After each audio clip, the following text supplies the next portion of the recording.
Welcome to The Explainer. Have you ever stopped to think about just how easily history can be, well, completely erased? Today, we're diving into one of the most devastating historical blunders ever recorded, the sudden, incredibly violent destruction of Nalanda University. It was a loss so profound, it literally changed the course of human knowledge. Think about it. What if a world-renowned center of learning was destroyed simply because it was mistaken for a fortress? It sounds like a bad movie plot, right? But back in 1193, an attacking army led by Bakhtiar Khilji made a totally catastrophic military miscalculation. They saw this massive, walled complex and just assumed it was a fortified garrison. And that one single assumption led to the erasure of centuries of human thought.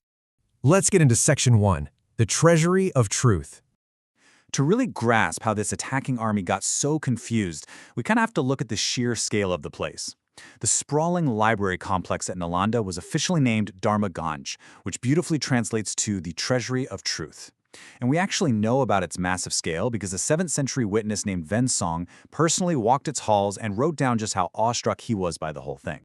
And this wasn't just some dusty back room. The treasury was made up of 3 separate, absolutely majestic buildings.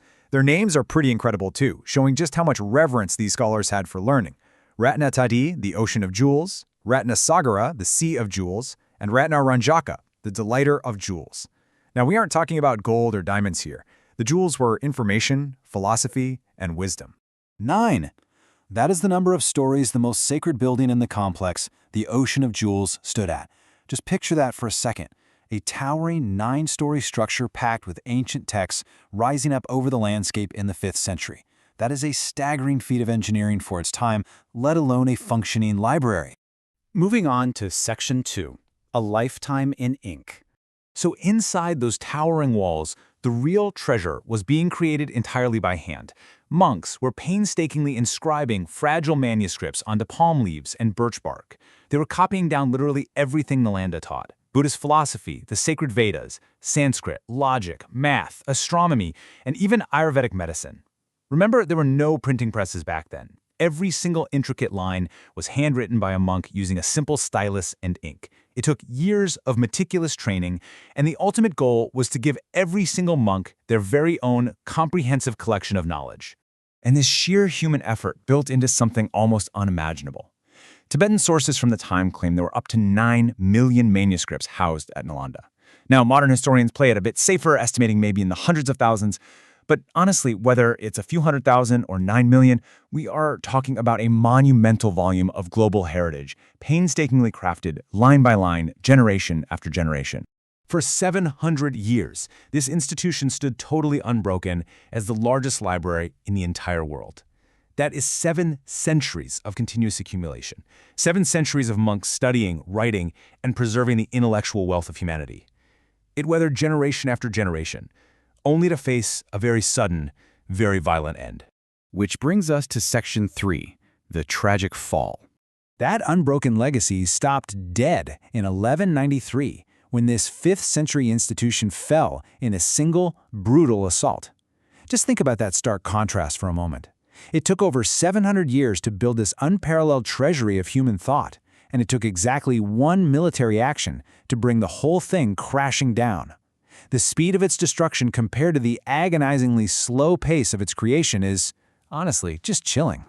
The horrifying realization of the attacking force was actually captured by a Persian chronicler named Minhaj-e-Siraj, based on first-hand accounts from Khilji's own men. He wrote, they realized that the fortress and the city was a university.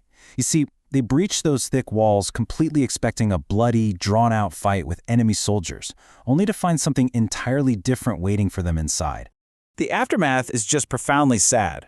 The historical accounts note that the inhabitants were Brahmins with shaven heads, basically unarmed monks and scholars, who were just slaughtered by the invading force. Then, discovering this massive hoard of books, the soldiers summoned the captured Hindus to explain what the texts actually meant. But in this terrible, sickening irony, they realized they had already killed basically everyone who could actually read and translate them. So, having destroyed the scholars and finally figuring out that this fortress was actually a university, known locally as a Bihar, they just set the buildings on fire. The source material describes a horrifying physical reality. The smoke from the burning library hung over the hills like a dark cloud for days. Millions of pages of palm leaf and birch bark. Centuries of math, science, and philosophy literally just turning into ash in the wind. Finally, let's look at Section 4, Rediscovering the Ashes. For the longest time, the massive scale of this tragedy was almost completely lost to history. It wasn't until centuries later that the site was officially identified and excavated by Scottish and British officials. Honestly, if the physical ruins of Dharmaganj hadn't been unearthed, the sheer magnitude of Nalanda might have just been dismissed as a local myth, just a tall tale about a magical 9-story library of jewels. But the physical ruins proved the awe-inspiring stories were absolutely true, and that the devastating loss was very, very real. Which leaves us with something pretty heavy to think about. If the greatest library of the ancient world could be completely erased by a single misunderstanding, what modern knowledge is just as fragile today? It's kind of sobering, isn't it? We rely so heavily on data centers and digital clouds, but history clearly shows us that immense repositories of human achievement can vanish in a blink if we aren't careful. Thank you so much for joining me for this explainer. I really hope this incredible story leaves you with a renewed appreciation for the fragility and the absolute immense value of our shared human history.